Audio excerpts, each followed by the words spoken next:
जो फ़ी सबीलिल्लाह कब्र खोदता है उसको भी इतना ही अजर अता किया जाता है।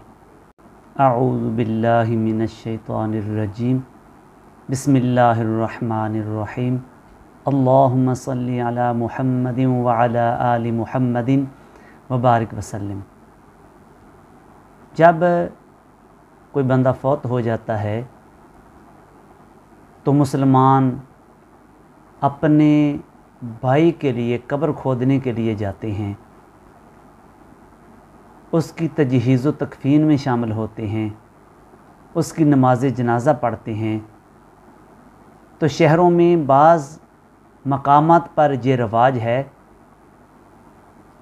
कि कब्रस्तानों में गोरकुन रखे होते हैं, वो मुआवज़ा लेते हैं और कब्र खोदते हैं।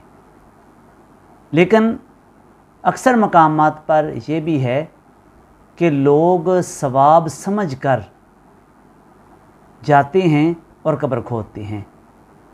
इस बारे में रसूल करीम सल्लल्लाहु अलैहि वसल्लम ने इरशाद फरमाया।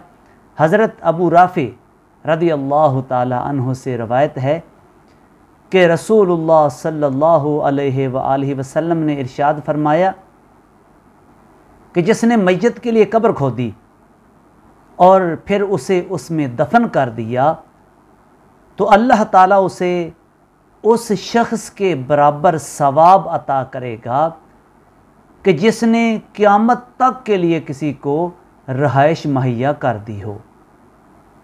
यानी किसी को रहाइश बना के दे देना, रहायशी मकान बना के दे देना जिसमें वो क़यामत तक रहे, जितना अजर उसका होता है कब्र खोदने वाले को जो फ़ी सबीलिल्लाह कब्र खोदता है उसको भी इतना ही अजर अता किया जाता है।